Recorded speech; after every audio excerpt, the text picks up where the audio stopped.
Les années nous parlent.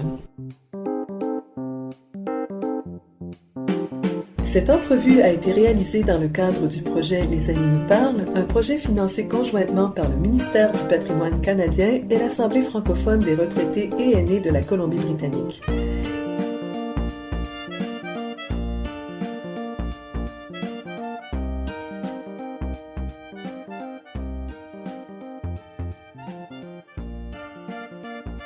Aujourd'hui, je suis à Vancouver. Je rencontre Louise Merler, cofondatrice du groupe Réseau Femmes et vice-présidente de la Fédération des femmes canadiennes françaises.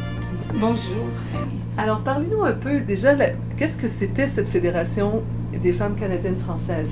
Bon, alors, il faut se situer dans les années, moi ça a été à la mi des années 70, mais c'était un regroupement de femmes à travers le Canada, je dois dire dans les provinces, dans toutes les provinces sauf le Québec, parce que c'était un mouvement qui essayait de rejoindre les femmes francophones dans les provinces qui n'étaient pas francophones où le bilinguisme, disons, n'était pas installé. Vous savez l'histoire du Manitoba, de Saskatchewan, où on défendait presque de parler français.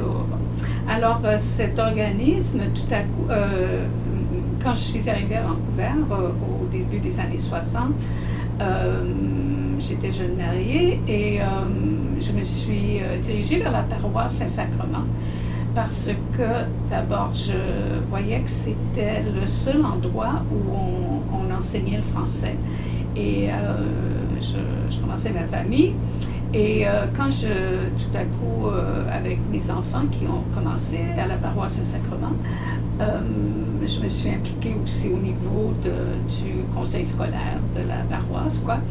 Et un jour, on m'a fait part d'une demande qu'on avait reçue où on demandait s'il y avait des femmes francophones, une expression française, qui seraient intéressées à considérer la possibilité d'adhérer à la Fédération des femmes canadiennes françaises parce qu'on cherchait en Colombie justement de rejoindre les femmes et à l'époque il n'y avait personne de la Colombie-Britannique qui faisait partie du regroupement. Alors à un certain moment donné, j'ai été contactée et j'ai commencé à aller à des réunions à Ottawa. Et puis, j'ai participé à plusieurs, il y a eu des sessions de formation, comme par exemple, il y avait eu un atelier sur la politisation des femmes et tout ça. Et naturellement, c'était les années où le féminisme commençait à faire du bruit. Vous êtes jeune, peut-être vous n'avez pas vécu ça, mais tout à coup, là, on sentait qu'il y avait des choses qui se passaient. Alors, c'était très intéressant pour moi, comme femme, comme jeune femme, je n'avais même pas 30 ans, et puis qui me posait moi-même des questions sur qu'est-ce que c'était que ce féminisme. Après tout, j'ai grandi à Québec, avec les religieuses, durant mes études et tout ça. Et et puis tout à coup, là, je commençais à me poser des questions, puis je regardais. Tout à coup, ma mère d'un autre œil, tout à coup, là, je me disais, oui, c'était la réalité de ma mère, de mes grands-parents, c'était comme ça, mais après tout, bon. Et puis surtout que j'ai marié, mon mari n'était pas canadien d'origine, mon mari était italien, du nord de l'Italie, et je dois dire que d'une certaine façon, beaucoup plus évolué de ce côté-là. Et ma belle-mère m'avait particulièrement touchée, puis je l'avais remarqué qu'elle n'était pas du tout comme ma mère, elle était beaucoup plus, pas libre, non je dirais pas, mais elle s'exprimait beaucoup plus librement à propos de certaines choses, et puis il n'y avait jamais rien qui était teinté de religion, et puis du bon Dieu et tout ça, et puis vraiment ça a été un peu une éducation pour moi. Alors avec ma participation à la Fédération des femmes canadiennes françaises, Et puis, pendant plusieurs années, ça m'a amené au début des années 80. Puis là, c'était mes enfants qui étaient à l'école. Et puis, il y avait sur la 16e avenue, un peu plus haut ici, très près de la paroisse des Sacrements, il y avait, tout à coup, quelqu'un a fait part qu'il y avait un centre culturel francophone qui s'installait et tout ça. Alors, avec la paroisse, qui voulait avoir des contacts aussi, ça faisait partie, on parlait du 16e arrondissement dans ce temps-là. Alors, à ce centre culturel, il y avait des cours de céramique pour les jeunes et tout ça, et mes enfants ont commencé à participer à ça. Et puis, j'ai rencontré là des jeunes femmes, des femmes qui étaient un peu plus jeunes que moi. Mes enfants étaient déjà à l'élémentaire. Et tout à coup, c'était des jeunes femmes avec des bébés qui se rencontrent.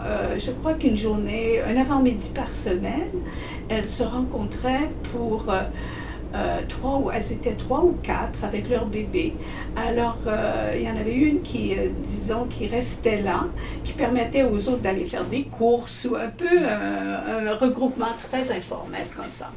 Et alors, naturellement, étant francophone et puis de rencontrer des jeunes femmes francophones, là, mon Dieu, on s'est connus et puis on a commencé à réaliser que après tout, nous étions toutes du Québec et puis qu'on vivait ici à Vancouver et puis que les choses étaient différentes.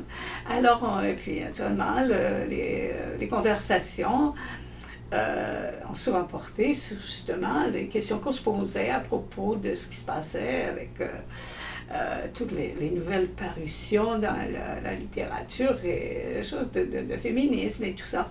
Alors, on a commencé à s'échanger des livres comme ça et puis tout à coup, plusieurs d'entre elles disaient « Oh, tu sais, moi, j'ai rencontré une autre femme et puis elle habitait ici ou là. Et puis, elle aimerait tellement rencontrer d'autres femmes francophones et tout ça. » Alors, tout à coup, c'était pas moi personnellement, mais c'était Iseu Friolet qui a dit, je vais poser la question à la direction du centre et puis voir si on ne pourrait pas utiliser une des salles pour se rencontrer. Mais à l'époque, c'était pas vraiment, il n'y avait pas tellement d'espace et puis tous les locaux étaient bien organisés et ils avaient alors c'était pas possible. Alors à un certain moment donné, j'ai dit mais pourquoi vous venez pas chez moi? Parce que j'habitais plutôt au centre, elles étaient un peu éparpillées vers l'ouest, vers l'est. Alors j'ai dit j'habite pas très loin d'ici, alors on pourrait peut-être se rencontrer chez moi, puis on pourrait parce que rencontrer comme ça au centre pendant qu'elles ont les bébés dans les bras et tout ça, on était entre deux choses. Alors elles sont venues chez moi et là, naturellement, j'oublie le nom de deux d'entre elles, mais il y avait Iseu Friolet, il y avait Marie Bourgeois et il y avait Olga Campo, elle était professeure à Capilano College, elle était professeure de français. Et elle était, à peu près au même moment, elle a été candidate pour le Parti libéral à une élection fédérale. Alors, c'était une femme qui était très impliquée, elle habitait Nord Vancouver depuis longtemps. Et puis, elle était, et tout à coup, c'était une femme qui était très, très, très active. Je ne pourrais pas dire si c'était un regroupement féministe, mais en tout cas, elle était très impliquée politiquement. Et alors, tout à coup, elle a trouvé par Marie, c'était Marie Bourgeois qui, tout à coup, s'est mise à parler de Olga Campo et que peut-être ça serait bien si elle venait nous rencontrer aussi. Alors, cette première soirée qu'on a eue chez moi, ça a été là. Et c'est là qu'on a décidé qu'on voulait se regrouper. Et j'avais participé l'année précédente à un regroupement à UBC qui au moment où ça s'appelait le Women's Network, le Vancouver Women's Network, je crois. Et à un certain moment donné, ils ont eu un local sur la rue Robson. Et c'était un regroupement là pour rejoindre les femmes et réseauter, pour trouver les moyens qu'on pouvait s'entraider.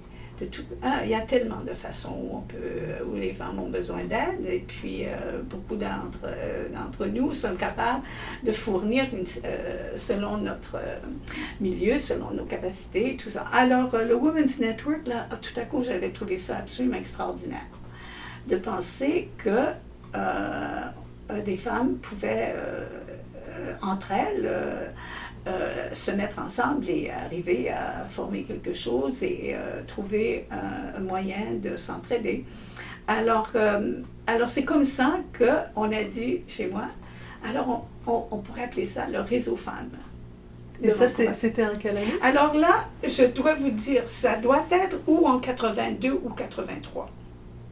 Et donc, vous étiez combien de femmes à l'époque? Alors là, je crois que nous étions 6. Et puis, malheureusement, je sais que j'ai ça quelque part, mais je sais que j'avais un petit livre noir. Et puis, dans ça, j'avais écrit le nom. Et puis, malheureusement, là, tout à coup, je n'ai pas été capable de mettre la main dessus parce que je suis en train je vais probablement revenir vivre à Vancouver, alors j'ai ma maison, il faut que je me débarrasse de bien de choses. Alors, je sais que c'est quelque part, là, et puis j'y vais assez avec un peu d'ordre, parce que je ne peux pas tout chambouler pour essayer de trouver un petit calepin noir, mais en tout cas, ça va me retomber sous les yeux, ça c'est certain. Alors, c'est ça, et puis je pourrais faire erreur, ce serait peut-être 81, mais je ne crois pas. Et c'est vers 82-83. Et puis, à cause de ma participation à la Fédération des femmes canadiennes françaises à Ottawa, tout à coup, il y avait un autre organisme, puis là, malheureusement, je ne peux pas me souvenir du nom. Et alors, tout à coup, j'ai été contactée par une personne, si je me souviens bien, de Montréal. Et c'était un organisme qui voulait aider les femmes qui, disons, avaient dû quitter l'école et qui tout à coup se retrouvaient mariées avec des enfants, et puis qu'elles avaient de la difficulté à survivre parce qu'elles n'avaient pas disons, d'études qui leur permettaient ou qui n'avaient pas eu de formation dans quoi que ce soit. Alors ça, cet organisme voulait justement voir s'il y avait des femmes à Vancouver qui avaient des besoins, qui avaient des besoins de ce côté-là. Alors, naturellement, on s'était adressé à Réseau Femmes, et puis pour les 2 premières années de Réseau Femmes, eh bien, on se rencontrait ou chez moi, ou on est allé chez eux, on est allé... je crois on est allé au centre culturel, et puis je me souviens que c'était une fois par mois, et Marie Bourgeois, naturellement, nous avions une liste téléphonique, et on faisait des appels pour leur dire, écoutez, jeudi, telle date, on se rencontre à tel endroit. Et je me souviens, alors, tout à coup, on s'est aperçu, on avait 11-12 femmes qui venaient. Et puis elles venaient de partout, et puis on ne les connaissait pas. Mais c'était quelqu'un qui leur avait donné l'adresse de quelqu'un. Alors, même, je me souviens, il y avait une personne qui venait, je ne dirais pas si je ne sais pas si elle venait d'Haïti, mais elle était, naturellement, elle parlait très bien français, elle habitait à Coquitlam, et elle venait par autobus. Et puis je trouvais ça absolument extraordinaire parce que le système d'autobus n'était pas fameux dans ce temps-là. Et puis je pense qu'elle partait à 4h30 de chez elle pour pouvoir arriver chez moi à 7h ou 7h30, là j'ai oublié le temps. En tout cas, et puis Elle est venue pendant plusieurs mois assister à nos rencontres et puis elle était tellement heureuse de pouvoir parler français parce qu'elle était dans un milieu complètement anglophone. Et puis, elle avait un travail très ordinaire, elle faisait des ménages ou quelque chose comme ça. Alors, on l'avait beaucoup encouragée et puis, ça lui faisait tellement bien de venir chez nous. Puis, à un certain moment donné, elle s'est vue obligée. On lui a offert un travail quelque part dans l'Okanagan. Alors, elle est partie. Mais je ne l'oublierai jamais parce que, pour moi, ça avait été extraordinaire, là, tout à coup, une personne qui venait d'une île, là, on parle des années 80, maintenant c'est beaucoup moins rare, mais à l'époque, on avait... C'était vraiment exotique. Oui, oui, et puis on était vraiment un peu fiers de pouvoir avoir réussi ça comme ça. Alors, et puis à un certain moment donné, je saurais vous dire à quel... je crois que ça devait être sous le gouvernement libéral, il y avait eu le programme La Femme qui avait été institué au sein du gouvernement. Et ça a été, le programme de La Femme, ça a fonctionné pendant plusieurs années. Et ça a donné énormément ça a beaucoup soutenu les regroupements. Même, on était capable de trouver des fonds pour... Puis là, c'est là où j'oublie, parce que je dois dire qu'à ce moment-là, j'étais retournée travailler comme infirmière. J'avais fait mon recyclage en nursing et je travaillais. Naturellement, on prenait des responsabilités comme c'était possible de le faire. Si on n'était pas capable, on faisait autre chose, quoi. Alors, je crois que c'est quelqu'un d'autre qui avait qui avait rencontré la représentante du programme de la femme. Et puis là, on a réussi à avoir, si je me souviens bien, c'était quelque chose comme 25 000 $ qui nous permettait justement d'avoir un numéro de téléphone. Puis, alors, c'était ici, au centre, dans l'ancien, mais c'est-à-dire pas ici, dans l'ancien centre sur la 16e. Alors, il y avait un tout petit bureau, c'était une petite pièce, quoi. Et puis, alors, ça a été comme ça, cette employée, elle a fait de la recherche pour pouvoir prendre ce que les femmes voudraient, ce dont elle avait besoin, tout ça. Et puis, avec cet organisme-là, dont j'oublie le nom, c'était quelque chose sur l'éducation, qui était sur l'éducation des femmes. Et si je me souviens bien, c'était basé à Montréal.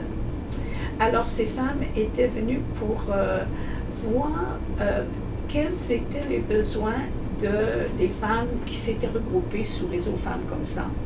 Et puis, et je crois que, en tout cas, ça ne s'est jamais formé à cette époque-là, parce que les femmes,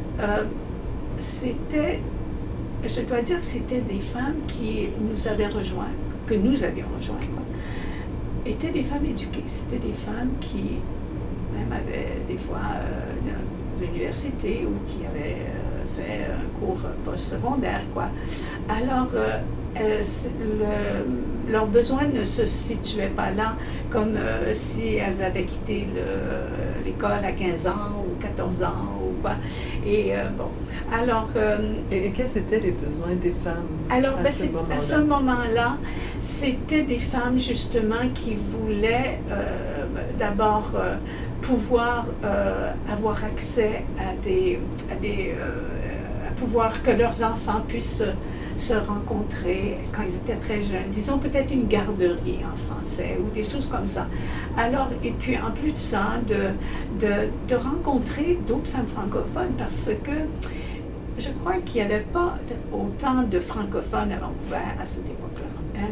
Et puis, elle trouvait, comme moi, un peu que à la paroisse, pour ma part, j'avais rencontré des personnes qui étaient d'un autre âge et qui étaient c'était des personnes qui venaient des provinces de l'Ouest, qui venaient de toutes petites communautés et c'était qui étaient très attachés au travail de la paroisse, à faire des choses. Et puis, alors, les besoins que nous avions, défini, là, c'était que nous ne sentions pas le besoin d'être sous l'égide de la paroisse, quoi. Et puis, alors c'était ça, nous étions toutes des jeunes femmes, on s'intéressait à plusieurs choses, et puis on se mettait au courant des choses, de ce qui se passait. Et puis, alors, à un certain moment donné, puis là, malheureusement, je ne peux pas me souvenir, mais on avait fait un week-end pour les femmes. Et puis, je crois que j'ai encore le petit dépliant que nous avions publié. Alors, on avait pondu cette idée-là, qui, alors, c'était autour du 8 mars. Quoique, c'était pas à cause non, c'est le 6 décembre qui est survenu à Montréal. C'était bien le 8 mars, alors la journée des femmes. Alors, c'était le week-end. Alors, on arrivait le samedi et on avait des activités et on a eu comment dit-on, des conférenciers ou des conférencières toute la journée. On a eu... Et qu'est-ce que c'était les activités, les sujets dont alors, vous c'est ça. parlez? Alors, justement, on a parlé du féminisme, d'où ça venait. De voir, on a discuté avec une discussion. Beaucoup trouvaient qu'on exagérait, d'autres trouvaient qu'on n'exagérait pas assez. Alors, des discussions sur le féminisme, sur les... on a discuté même, je me souviens qu'il y avait eu, on avait discuté du deuxième sexe de Simone de Beauvoir, bon, des choses comme ça. Et puis, dans l'après-midi, il y avait, je n'oublierai jamais, c'était le partenaire d'une des jeunes femmes qui travaillait elle-même au centre. Et puis, il était professeur à UBC. Et puis, c'est une personne que j'entends souvent à Radio-Canada.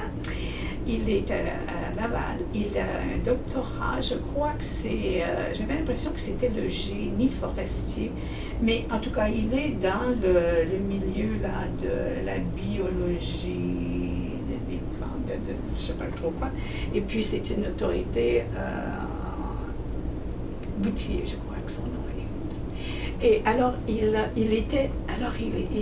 nous a parlé pendant 1h30, le féminisme vu par un homme.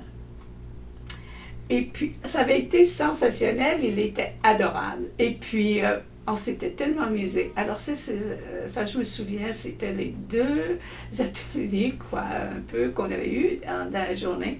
Et puis, naturellement, on avait apporté de la bouffe, et puis on avait mangé ensemble. Et puis, en soirée, il y avait eu une présentation d'un film. Puis moi, naturellement, j'étais détachée du Québec. Ça faisait déjà presque 20 ans que j'étais, même plus de 20 ans que j'étais partie. Puis naturellement, moi, ce qui s'est passé au Québec, là, tous les nouveaux, les films, tout à coup, là, le cinéma québécois qui commençait. Le cinéma des et tout femmes ça, aussi. oui, le combat des femmes. Tout ça, là, c'était très loin parce que d'abord, j'avais mes 4 enfants, mariés, puis même j'ai eu ma mère qui est tombée malade chez moi, puis, pendant qu'elle me visitait, et puis, alors vraiment, j'avais les bras très pleins, alors je n'avais pas le temps et puis surtout, dans ce temps-là, les films québécois venaient pas facilement à Vancouver. Hein. Encore ici, il y a du oui, temps, exactement. encore aujourd'hui. Alors, je crois que est-ce que les filles, non, attendez. Les filles ont soif. Non, qu'est-ce que c'est donc? Pas les filles ont soif, c'était, bon, ça va me revenir, pas les biches, c'est un film. Alors, c'est le féminin d'un animal, là, mais c'était les femmes, le problème des femmes à Montréal. Ça a été un film fameux, ça. C'est un mémoire. En tout cas, on avait vu ce film-là, et puis je crois qu'il était 11h, puis on discutait encore. Vraiment, c'était un film qui était touchant, moi, ça m'avait troublée, parce que c'est pas une vie que j'avais connue. Puis naturellement, on ne peut pas tout ça. Ben, peut-être maintenant avec tous les médias, c'est différent, mais à cette époque-là, si on ne lisait pas, si on ne prenait pas le soin de lire les journaux, ou de se mettre au courant, ou surtout d'avoir des contacts comme ça, on se renseignait les uns les autres. Et puis, à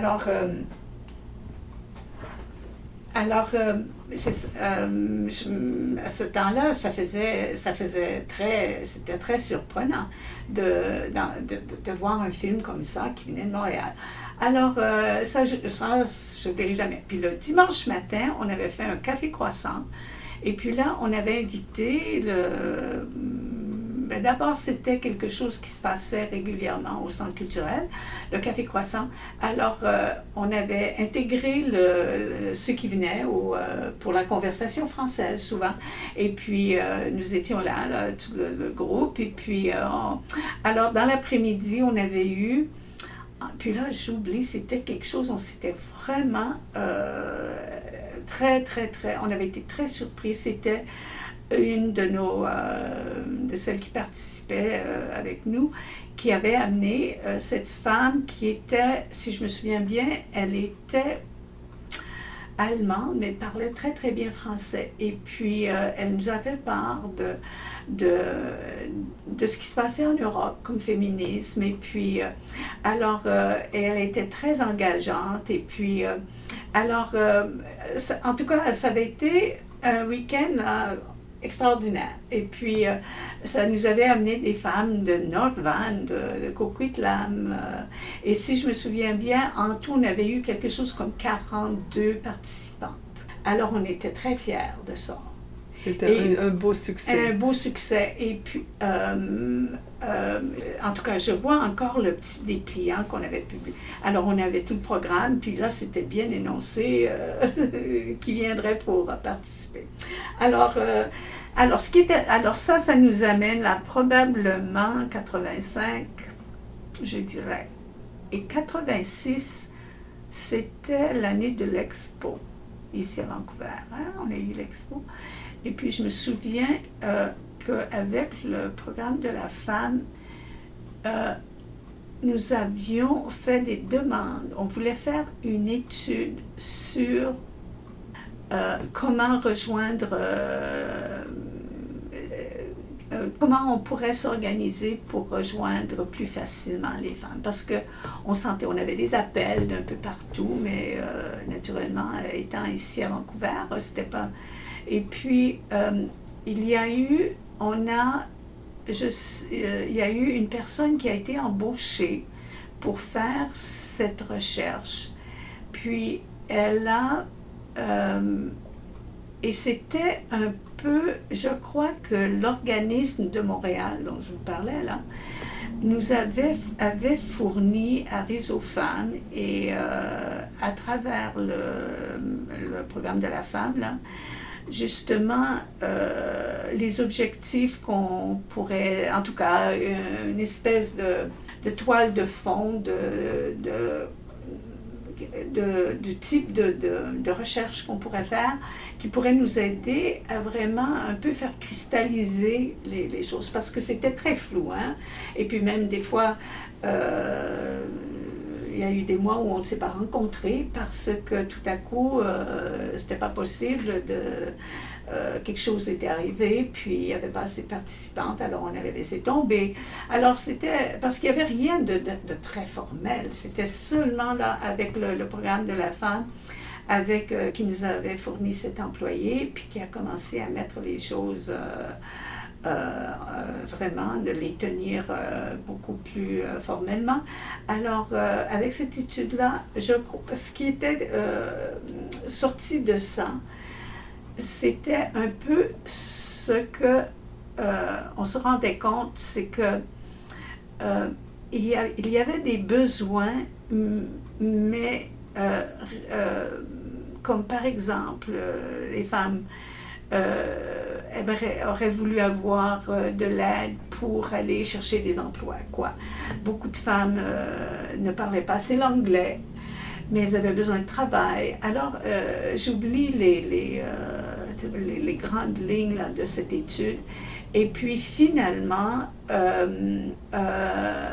le réseau femmes avait décidé qu'on n'avait pas assez d'effectifs et surtout de moyens de pouvoir s'organiser pour pouvoir rencontrer un peu ses besoins. Et alors, mais on avait été mis en contact avec il y a un organisme du gouvernement là, fédéral, parce que je me souviens qu'il y avait une personne qui était venue d'Ottawa nous rencontrer. Et alors, parce que le problème, c'est qu'il n'y avait rien en français dans les bureaux. Alors ça, c'était quelque chose qu'on avait obtenu, de pouvoir obtenir le matériel d'information en français pour pouvoir... et puis, mais naturellement, et surtout, on avait demandé qu'il y ait qu'une personne bilingue puisse être identifiée. Que si une femme arrivait au bureau, qu'elle puisse être servie en français, si possible, et des choses comme ça. Alors, c'est le genre de travail qu'on a fait. Alors, tout ça, là, ça nous a amené à la fin des années 80. Et puis, déjà, on avait attiré des femmes qui étaient beaucoup plus avancées que nous ne l'étions. Et puis, alors, c'est comme ça que Nicole Beaulieu elle avait commencé à participer avec nous, elle venait à nos réunions et tout ça. Et puis d'autres avaient... En tout cas, à un certain moment donné, là, tout à coup, on a réalisé qu'après tout, on avait certaines réalisations, que ce serait le temps de devenir un organisme qui pouvait, parce qu'on avait réalisé que si on était un organisme dûment incorporé, ce serait plus facile d'avoir des fonds de d'autres agences du gouvernement, quoi. Et puis, alors c'est comme ça qu'on s'est dirigé vers... on avait vraiment des ateliers pour montrer aux femmes qu'est-ce que ça voulait dire de prendre des responsabilités dans un jour. Parce que souvent, c'était très flou, hein, parce que beaucoup de ces femmes participaient, mais elles ne pouvaient pas prendre de responsabilité, quoi. C'était un peu le problème, hein, quand on commence à s'organiser, de trouver des personnes qui peuvent vraiment être là, hein, parce que vous savez que c'est du boulot. Dans tous les organismes, c'est le même défi. Oui, oui. Alors, c'est ça, ça a été vraiment très... pas clopin, mais presque.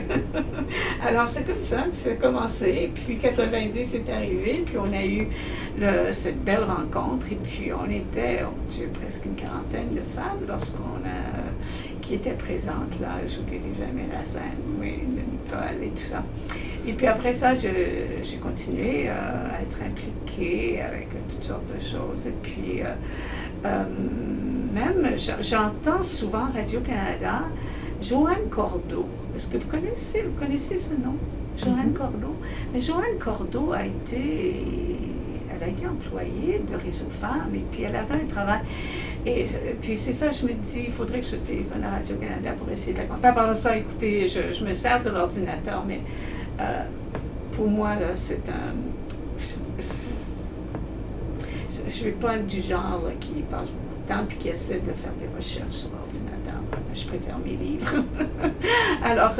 alors, je pourrais téléphoner sans doute et pour essayer de rejoindre Radio-Canada et dire, mon Dieu, Joanne, je suis certaine que c'est elle, je reconnais sa voix, je reconnais son nom.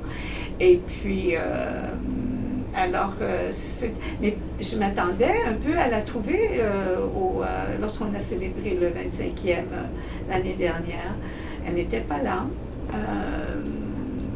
Et naturellement, Marie n'était pas là. Et aussi, Isu Friolet n'était pas là. J'ai été très surprise. Mais on m'a dit qu'elle voyageait ou elle était absente. Alors, parce que je m'attendais vraiment à voir. Et naturellement, Olga Campo nous a beaucoup appuyés, mais elle a pris sa retraite éventuellement. Et je sais, elle a toujours voyagé beaucoup. Elle est rarement ici. ici, alors je ne l'ai pas revu. Mais alors c'est comme ça, c'est les tout débuts du Réseau Femmes. Et à partir de quand c'est devenu un organisme provincial? Parce que maintenant, Réseau Femmes existe dans plusieurs villes. Déjà, c'est-à-dire avec l'incorporation, ça nous a permis justement de pouvoir... Déjà, on avait rejoint des femmes de Kelowna. J'oublie son nom là, mais ça va revenir. Prince George, j'ai vu son nom, je crois qu'elle est encore impliquée à Prince George. Il y en a à Powell River, à Victoria. C'est-à-dire à Victoria, naturellement, oui, à Richmond aussi. Richmond, c'est drôle, c'est un groupe particulier. Je ne dirais pas qu'elles ont participé à beaucoup d'activités, mais elles venaient toujours à la réunion annuelle, quoi. Mais elles ont leurs petites activités qui... c'est un petit groupe, et c'est des femmes d'un certain âge, de mon âge, et puis peut-être, oui, sûrement. Moi, j'ai 80 ans, là, d'ici quelques mois. Alors, je crois qu'il y a même quelques-unes d'elles étaient plus âgées que moi. Alors, j'ai jamais vu de jeunes femmes dans ce groupe-là, mais j'étais ravie de les voir, qu'elles étaient là l'année dernière. Et puis, alors oui, on a commencé on avait déjà rejoint un groupe à Kelowna, Prince George, Powell River, ça je me souviens pas mais je sais que j'ai vu éventuellement qu'il y avait un groupe à Powell River. Il y avait eu Nanaimo, on a eu de la Surrey. ça, oui, ben ça, et Surrey, ah oui, ça c'est il y a 20 ans, quand moi je suis déménagée à Surrey. Déjà, on avait rejoint, parce que moi j'avais laissé, parce que j'étais devenue hospitalière à l'hôpital, alors j'avais des responsabilités, là tout à coup j'étais obligée de laisser tomber. Et puis surtout, c'est qu'une de mes filles a eu des jumelles, et puis j'ai une de mes petites filles qui est sourde. Alors j'ai vraiment laissé tomber beaucoup de choses pour pouvoir aider ma fille. Et alors, j'étais contente, oui, à Surrey. Et puis, j'ai participé à quelques-unes de leurs activités. Et puis, non, vraiment, tout ça, là, ça a été au cours des années 2000, là, après, parce que c'était en 90 que nous avions fait l'incorporation. Alors, c'était à la fin des années 1900, là, et alors, ouais, après ça. Est-ce que vous avez eu des grandes difficultés à certains moments, dont vous vous rappelez des défis plus importants?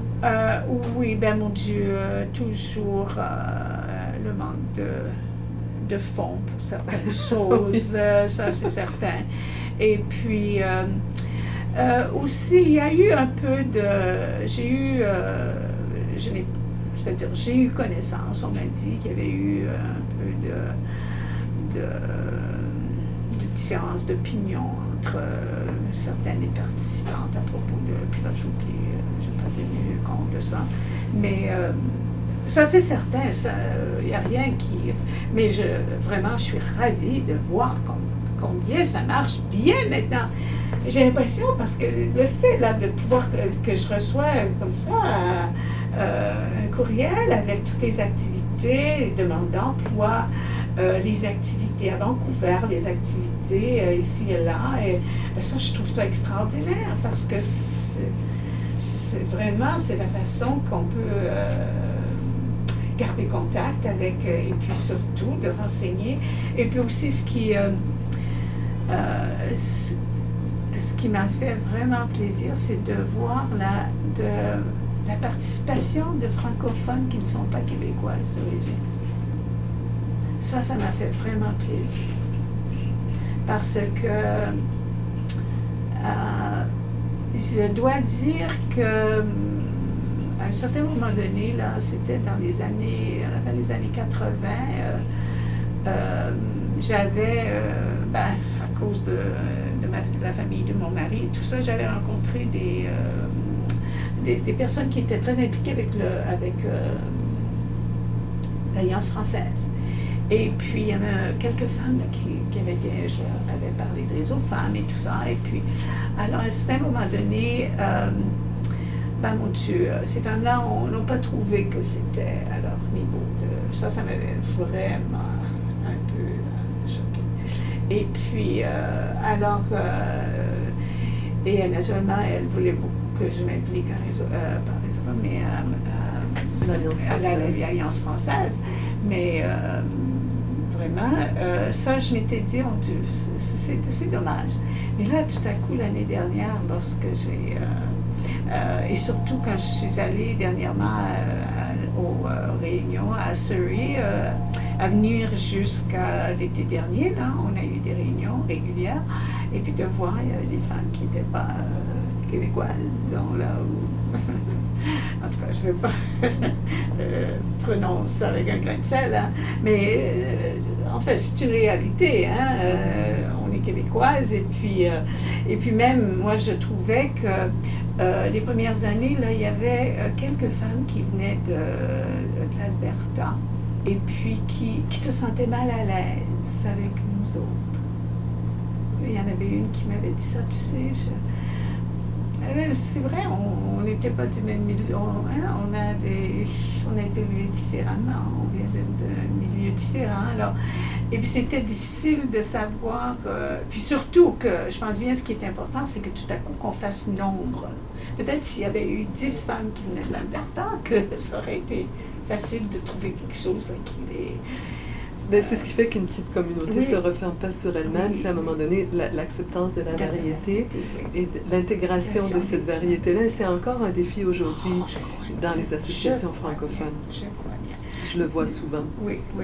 Alors, moi, en tout cas, j'ai trouvé que ça m'a fait grandement plaisir lorsque Nicole et moi sommes arrivés là, à la soirée. Alors, oui, c'est ça.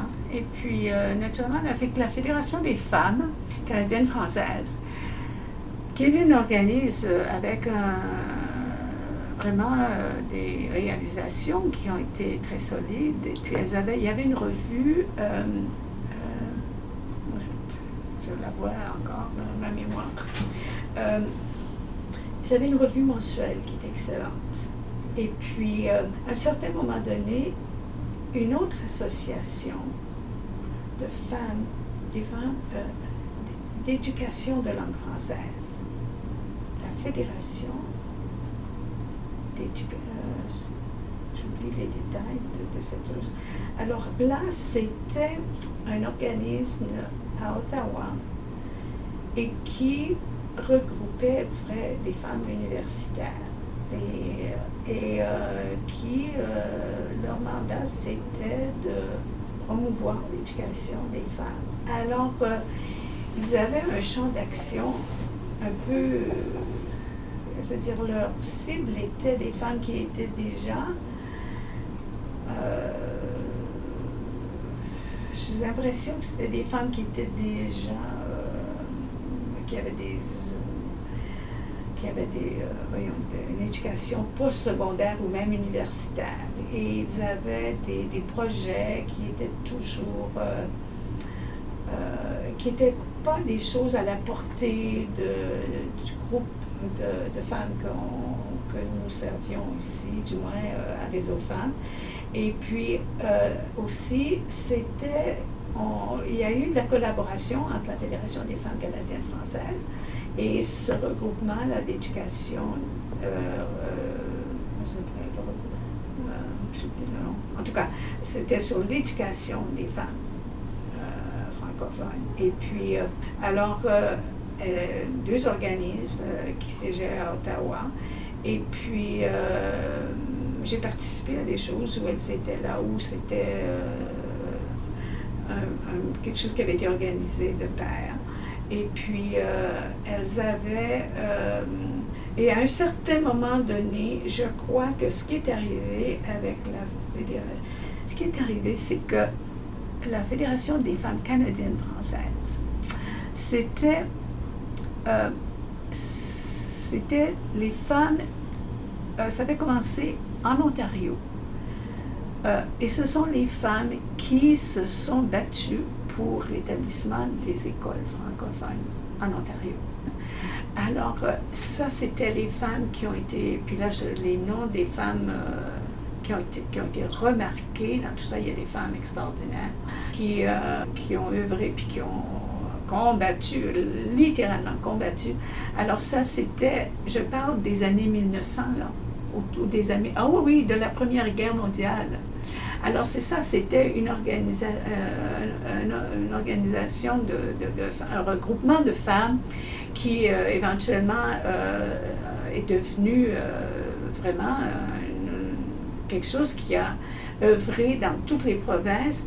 Et puis c'est pour ça que ça existait, ça s'est répandu au Nouveau-Brunswick, en Nouvelle-Écosse. Il y avait une participation des femmes de l'Est dans ce regroupement-là, c'était extraordinaire.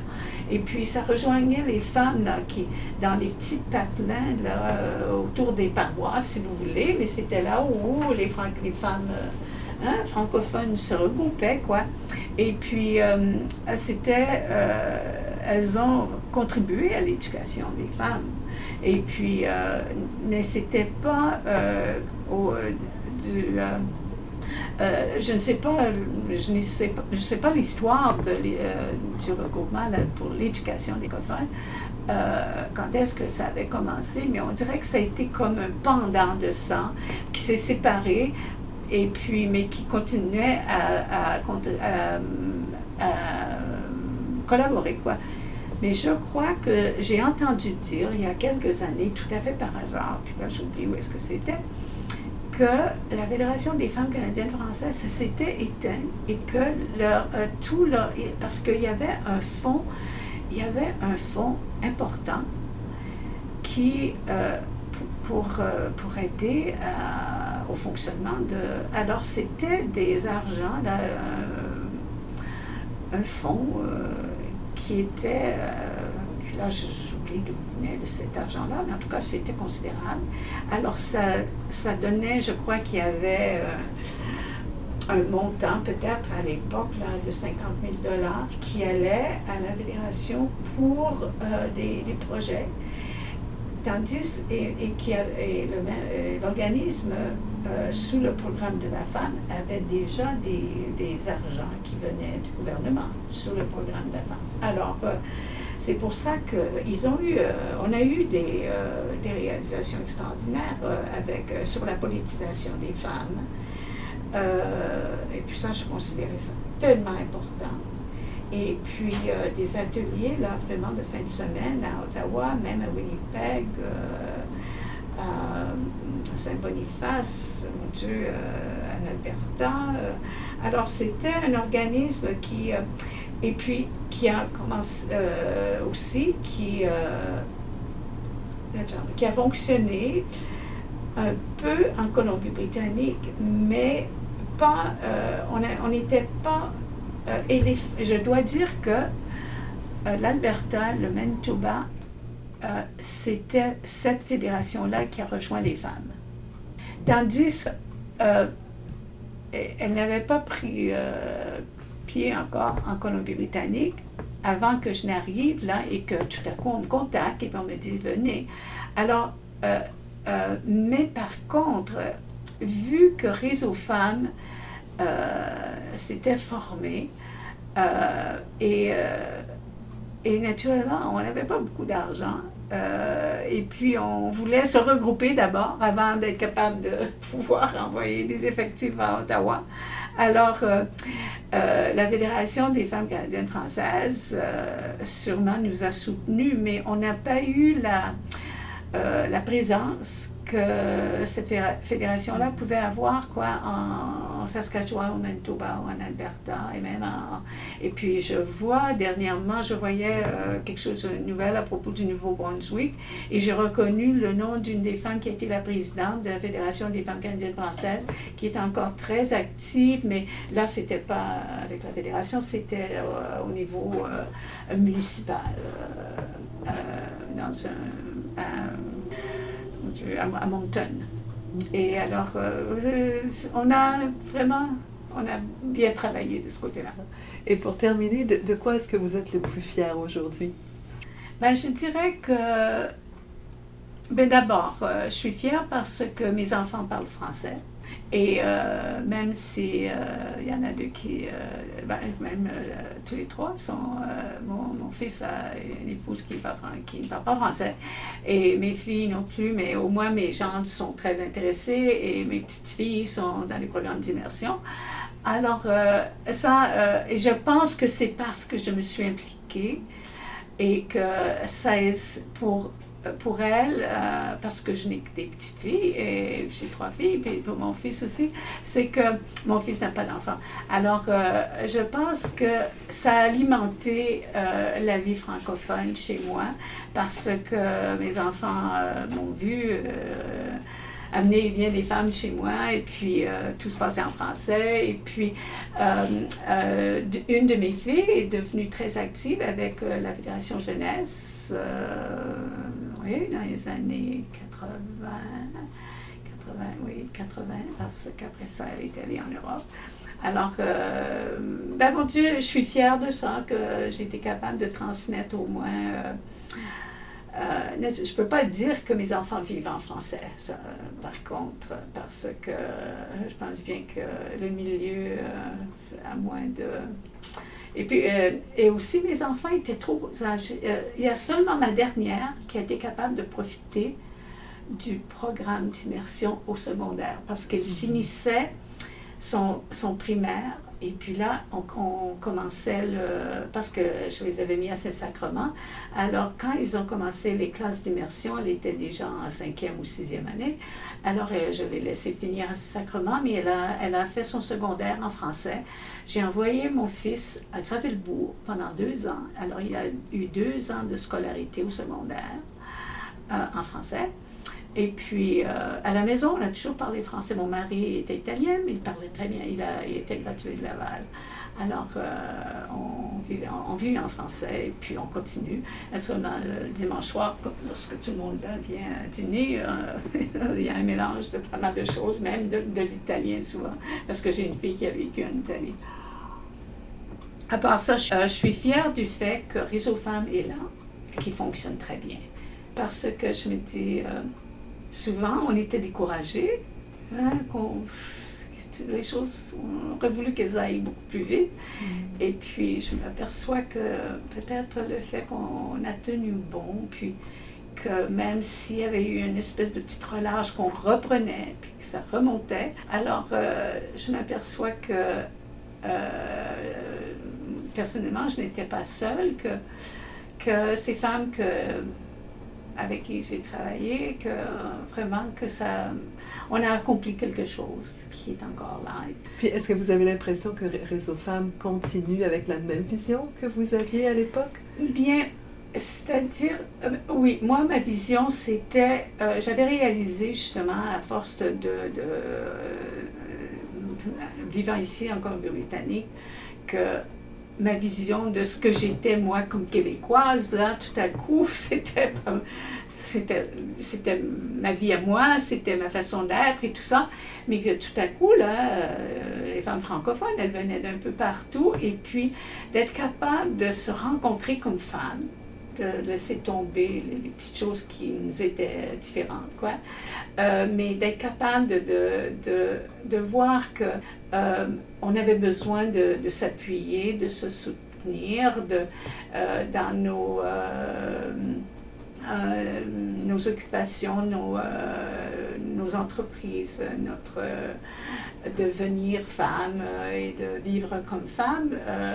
Alors je crois que je vois ça dans Réseau Femmes qui existe maintenant. Alors, surtout, comme je le disais à propos de voir la diversité qui semble bien acceptée. Naturellement, je ne peux pas participer, je ne peux pas venir à Vancouver, mais ça me devient de plus en plus difficile pour moi de voyager, parce que vraiment, autrefois, c'est à peine une demi-heure et c'était facile de venir. Maintenant, c'est presque 1h30 de venir de Surrey avec tous les... non, je suis très confiante. Je suis certaine que Réseau Femmes est là et de voir des jeunes femmes s'impliquer aussi, ça m'a beaucoup fait plaisir. puis surtout de vous rencontrer, Annie. Ça a été un grand plaisir. Pour moi aussi. J'espère. Merci beaucoup, Louise Merler.